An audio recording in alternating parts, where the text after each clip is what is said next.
એક સિક્રેટ સામગ્રી ઉમેરીને આજે આપણે બજાર જેવું જ ઘટ શ્રીખંડ ઘરે બનાવીશું. તો ફ્રેન્ડ્સ, શું તમારું શ્રીખંડ ઢીલું પડી જાય છે અથવા તો તેને તમે મિક્સરમાં બ્લેન્ડરમાં એકદમ બ્લેન્ડ કરો છો ત્યારે ઢીલું પડી જાય છે? તો મિક્સર બ્લેન્ડર વગર આજે આપણે બનાવીશું બજાર જેવું જ ઘટ શ્રીખંડ ઘરે, અને એકદમ સરળ રીત તમારા સાથે લઈને આવી છું. વિડીયો જરાય પણ ગમે તો પ્લીઝ ગાઈઝ લાઇક જરૂરથી કરી દેજો. તો ફ્રેન્ડ્સ, શ્રીખંડ બનાવવા માટે સૌથી પહેલાં તો મેં અહીંયા 2 લીટર જેટલું અમૂલનું દૂધ લઈ લીધું છે. તો સૌથી પહેલાં તો આપણે શ્રીખંડ માટે દહીં જમાવીશું. તો જે વાસણમાં તમે દૂધ લેતા હો તેનામાં થોડું પાણી રાખવાનું છે, એટલે દૂધ જે છે એ તળિયે ચોટે નહીં. તો અહીંયા મેં 2 લીટર જેટલું વાસણમાં દૂધ લઈ લીધું છે, અને એક બાઉલમાં આપણે થોડું દૂધ અલગ કરી લઈશું. બાકીના દૂધને આપણે ગેસ ઉપર મૂકી દઈશું ગરમ થવા માટે. હવે આપણે તેનામાં એડ કરીશું 2 ટેબલસ્પૂન જેટલો દૂધનો પાવડર. તો દૂધનો પાવડર એડ કરવાથી જો તમારો દૂધ એકદમ પાતળું હશે તો પણ તમારું દહીં જે છે એકદમ ઘાટું એવું બનશે. અને દહીંને એકદમ ઘાટું બનાવવા માટે, દહીં ખાટું ન થાય અને દહીં પાણી ન છોડે એના માટે આજે આપણે એક સિક્રેટ ઇન્ગ્રીડિયન્ટ ઉમેરીશું, જે છે તપકીર. તો જેને આરારોટ પણ કહેવામાં આવે છે. તો આ શ્રીખંડ તમે ફરાળમાં પણ લઈ શકો છો, કારણ કે આપણે જે ફરાળી ટીકી બનાવવામાં લોટ જે યુઝ કરતા હોઈએ તપકીરનો, એ અહીંયા મેં વાપર્યો છે. તો 2 ટેબલસ્પૂન જેટલો મેં અહીંયા તપકીરનો લોટ લઈ લીધો છે. તો તપકીરનો લોટ આપણે અહીંયા બાઉલમાં ઠંડા દૂધમાં મિક્સ કરી લેવાનું છે, અને ગાંઠા ન પડે તેવી રીતે આપણે બધું જ સારી રીતે મિક્સ કરી લેવાનું છે. તો અહીંયા તમે જોઈ શકો છો કે બધા જ ગાંઠા દૂર થઈ ગયા છે દૂધમાંથી.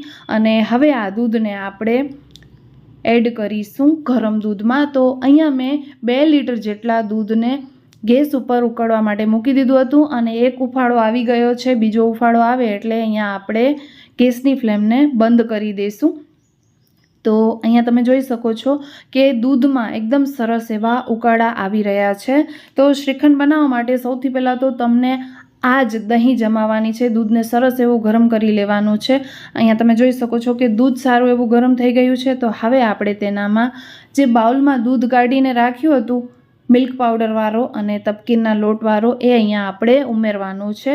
તો કેવી રીતના ઉમેરવાનું છે, પહેલાં તો આપણે અહીંયા થોડું તેને મિક્સ કરી લઈશું, કારણ કે તપકીર જે છે નીચે તળિયે બેસી જતી હોય છે એટલા માટે. તો તેને પહેલાં ચલાવી લઈશું, અને ગરમ દૂધને પણ આપણે ચલાવતા રહીશું, અને ઉપરથી આ વાળું જે દૂધ છે આપણે થોડું થોડું કરીને એડ કરતું જવાનું છે અને ચલાવતા જવાનું છે, એટલે દૂધમાં એકદમ સરસ રીતે ભળી જાય. આનાથી તમારો જો પાણી જેવો પણ દૂધ હશે ને ફ્રેન્ડ્સ, તો પણ દહીં જે છે એ ઘાટું જામીને રેડી થશે. એક વખત બનાવીને જરૂરથી ટ્રાય કરજો. વિગતવાર વિડીયો દહીં જમાવવાનો મારો ચેનલ ઉપર છે. હાલ જ મેં તેને અપલોડ કર્યો છે, અને તમે લોકોને ખૂબ જ પસંદ આવ્યો છે. તો હવે અહીંયા 15 મિનિટ પછી જોઈ શકો છો તમે, દૂધને મેં ઠંડુ કરી લીધું છે.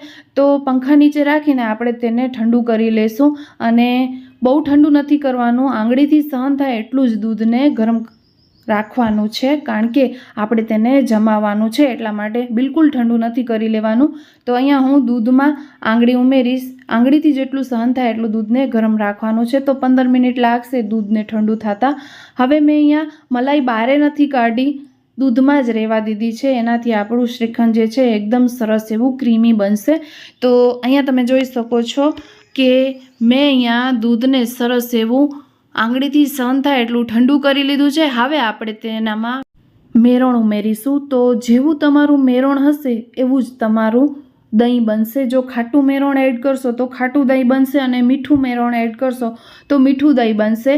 અને પાણીવાળું દહીં કે પછી છાશ ઉમેરશો તો તમારી જે દહીં છે એકદમ પાણીવાળી બનશે, તો એકદમ છક્કો નહીં થાય. તો એ બધી વસ્તુનું તમે ધ્યાન રાખજો.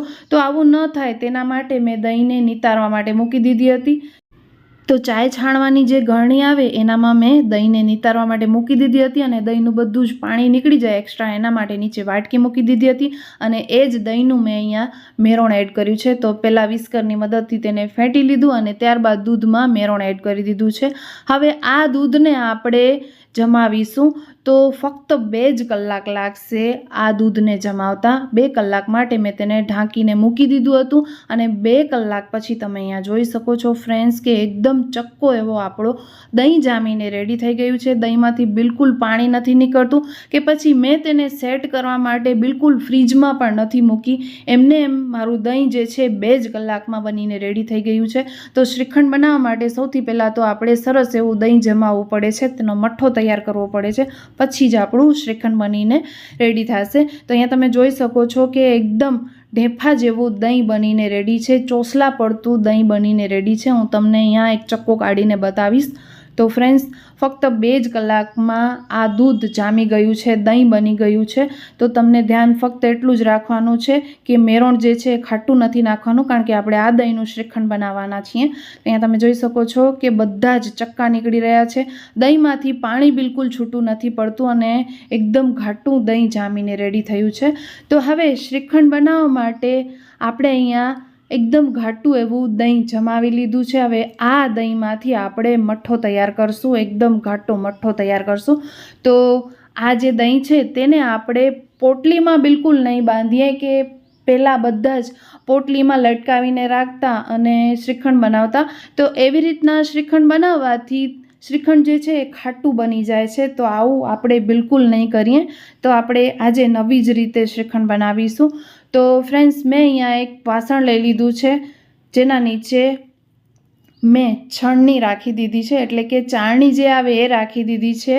અને ઉપર આપણે કોટનનો કપડો લઈ લેવાનો છે કે પછી તમારા હસબન્ડનો રૂમાલ લઈ લેવાનો છે.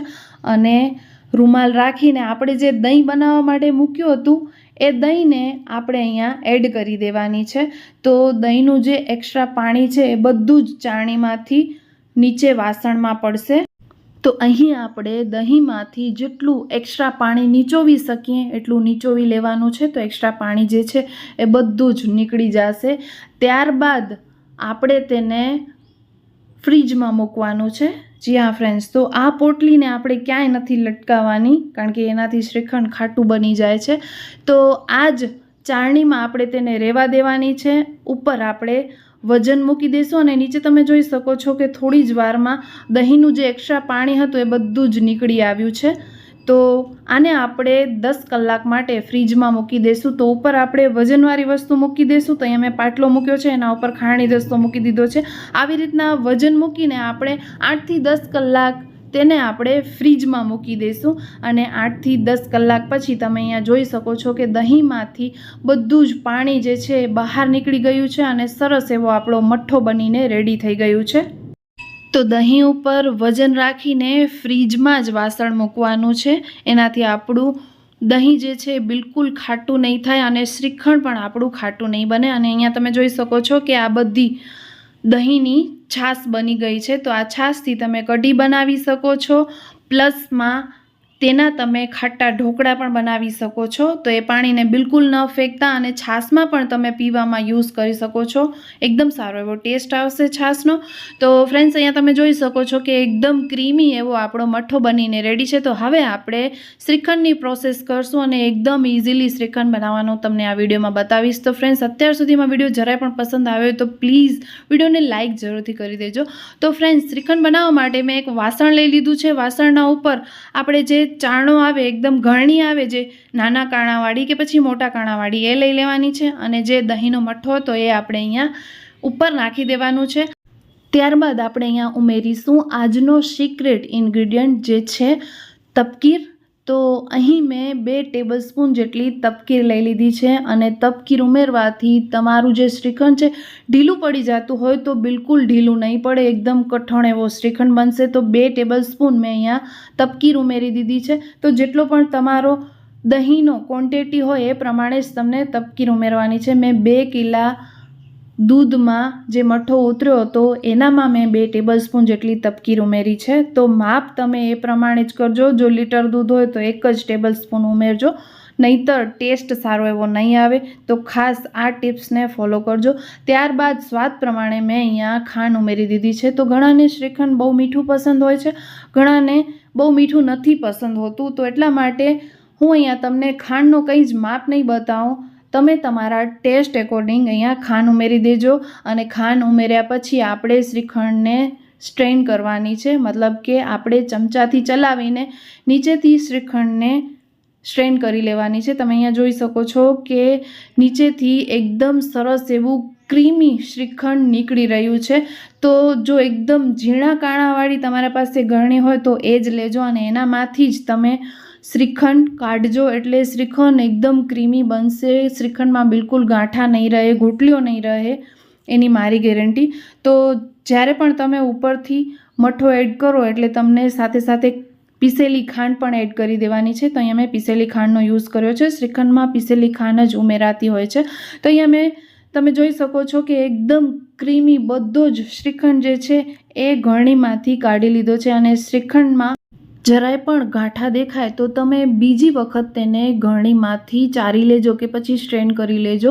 તો અહીંયા તમે જોઈ શકો છો કે હું ચમચાને પલટાવી રહી છું તો પણ શ્રીખંડ જે છે એ નીચે નથી પડી રહ્યું. તો એકદમ ઘાટું આપણું શ્રીખંડ બનીને રેડી છે.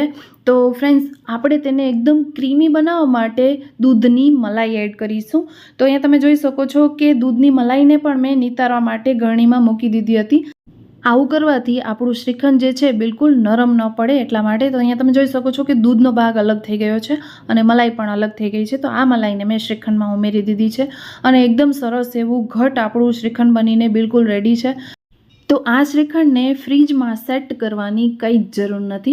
તો ચાલો ફ્રેન્ડ્સ, આજે આપણે 2 ફ્લેવરના શ્રીખંડ બનાવીશું. તો તેના માટે મેં અહીંયા એક પેન લઈ લીધું છે અને પેનમાં આપણે અડધી વાટકી જેટલા બદામ એડ કરી દઈશું કટ કરીને, સાથે સાથે અડધી વાટકી જેટલા કાજુ લઈ લઈશું અને અડધી વાટકીથી ઓછા આપણે અહીંયા પિસ્તા કટ કરીને લઈ લીધા છે. તો સૌથી પહેલાં તો આપણે તેને ફ્લેમ ઉપર રોસ્ટ કરીશું. તો આજે આપણે આલમંડ નટ્સવાળો શ્રીખંડ બનાવી રહ્યા છીએ, જે બજારમાં એકદમ મોંઘા ભાવમાં મળતો હોય છે.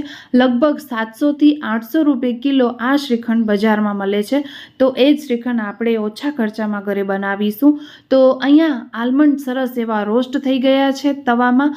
તો હવે આપણે એકદમ સરસ એવો આ શ્રીખંડમાં ટેસ્ટ આવે એના માટે મધનો ફ્લેવર આપ્યો છે. તો અહીંયા મેં અડધી વાટકી જેટલું મધ ઉમેરી દીધું છે. એકદમ ક્રન્ચી નટ્સનો ક્રંચ આવે ખાવામાં એ ટાઈપનું આજે આપણે શ્રીખંડ બનાવીશું. તો અહીંયા મેં અડધી વાટકી જેટલો મધ ઉમેરી દીધો છે. જો મધ ન ઉમેરવું હોય તો અહીં તમે ખાંડ પણ ઉમેરી શકો છો. તો ખાંડને તમને અહીંયા કેરેમલાઇઝ કરી લેવાની છે. તો મધને એકદમ સરસ રીતે મેં નટ્સમાં મિક્સ કરી લીધું છે અને હવે આપણે ગેસની ફ્લેમને બંધ કરી લઈશું. આ નટ્સને આપણે ઠંડા થવા માટે મૂકી દઈશું. ત્યારબાદ આપણે તેનો ભૂકો કરીશું.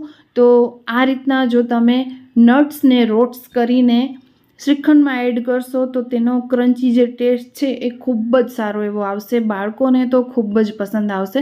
તો અહીંયા મેં આલમંડને ઠંડા કરી લીધા છે અને તમે જોઈ શકો છો કે એકદમ ક્રન્ચી થઈ ગયા છે. તો હવે આપણે થોડો તેનો ભૂકો કરી લઈશું, કારણ કે આપણે તેને શ્રીખંડમાં ઉમેરવાનું છે.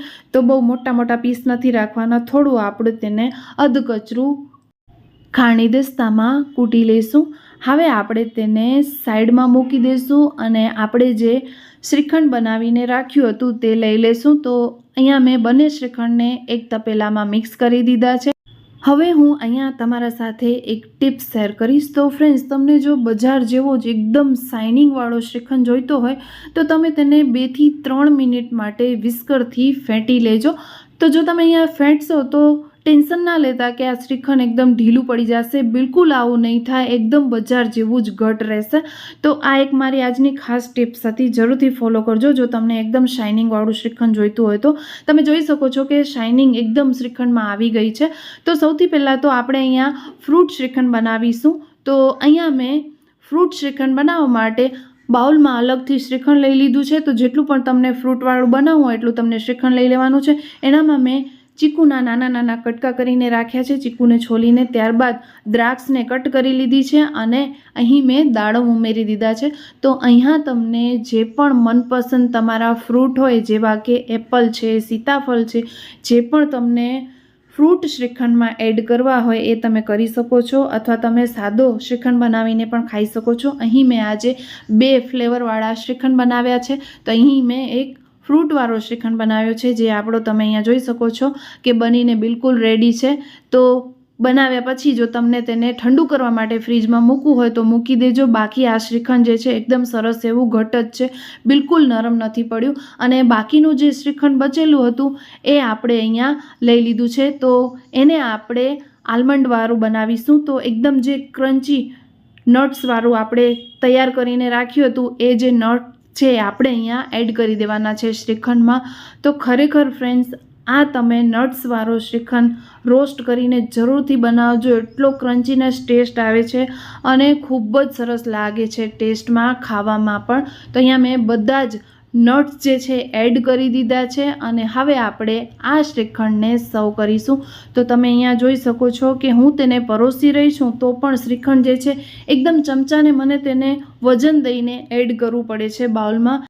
એ પોતાની રીતે નીચે નથી પડી રહ્યું. તો એકદમ સરસ એવો બજાર જેવો જ ઘટ શ્રીખંડ આપણું ઘરે બનીને રેડી થયું છે. ફ્રેન્ડ્સ, વિડીયો જરાય પણ ગમતો હોય ને, અત્યાર સુધીમાં હજી પણ લાઇક ન કર્યું હોય તો પ્લીઝ ગાઈઝ લાઇક જરૂરથી કરી દેજો. આપણે જે નટ્સ બચાવીને રાખ્યા હતા થોડા ઘણા, એ આપણે ગાર્નિશિંગમાં ઉપરથી એડ કરી દઈશું. સરસ એવો ફ્લેવર આપવા માટે આપણે અહીંયા ઉપરથી થોડું એવું મધ એડ કરી દઈશું. તો અત્યારે જો તમે મધ એડ કરશો તો અત્યારે જે ખાંસીની પ્રોબ્લેમ ચાલી રહી છે એ બિલકુલ આ શ્રીખંડ ખાવાથી નહીં થાય. તો એકદમ જો તમને પસંદ હોય મધ તો જરૂરથી ઉપરથી એડ કરજો. આ શ્રીખંડ તમારા બાળકો માટે ખૂબ જ હેલ્ધી રહેશે. તો ફ્રેન્ડ્સ, અહીંયા તમે જોઈ શકો છો કે આલમંડ નટ્સવાળો જે શ્રીખંડ હતો તેને મેં પરોસી દીધો છે. એકદમ ટેમ્પટિંગ લાગી રહ્યો છે અને ટેસ્ટમાં તો તમે એક વખત બનાવીને ટ્રાય કરજો તો જ તમને ટેસ્ટનો ખ્યાલ આવશે. હવે આપણે ફ્રૂટવાળો જે શ્રીખંડ હતો તેને પણ સર્વ કરી દઈશું. તો અહીંયા મેં એક બાઉલમાં ફ્રૂટ શ્રીખંડને સર્વ કરી દીધું છે. થોડા ફ્રૂટ્સ મેં બચાવી લીધા હતા, તેને આપણે ગાર્નિશ કરીશું. તો ફ્રેન્ડ્સ, એકદમ ટેમ્પટિંગ અને ફ્રૂટ શ્રીખંડ તો ખૂબ જ સરસ લાગે છે.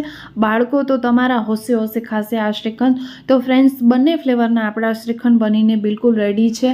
આજનો વિડીયો કેવો લાગ્યો છે મને કોમેન્ટ કરવાનું બિલકુલ ના ભૂલતા. અને વિડીયો તમને કોઈ પણ કારણસર ગમ્યો હોય તો પ્લીઝ ગાઈઝ તમારો સપોર્ટ મને જરૂરથી કરજો. અને તમારો સપોર્ટ કરવા માટે મારા ચેનલને સબસ્ક્રાઈબ જરૂરથી કરજો અને બાજુમાં રહેલી ઘંટડીને જરૂરથી દબાવજો, જેથી તમને મારા આવવાવાળા બધા જ નવા નવા વિડીયોઝની નોટિફિકેશન મળતી રહે અને સૌથી પહેલાં તમે મારા વિડીયોઝને જોઈ શકો. તો ફ્રેન્ડ્સ, અહીંયા તમે જોઈ શકો છો કે ફ્રૂટ શ્રીખંડ અને આલમંડ નટ્સવાળો શ્રીખંડ બનીને બિલકુલ રેડી છે. આ શ્રીખંડને તમે બનાવીને ફ્રીજમાં સ્ટોર પણ કરી શકો છો, બિલકુલ ખરાબ નથી થતું. તો ફ્રેન્ડ્સ, આપણે ફરી મળીશું એક નવા જ વિડીયો સાથે, એક નવી જ રેસીપી સાથે. ત્યાં સુધી આવજો બધા. જય Shri Krishna. Thank you for watching.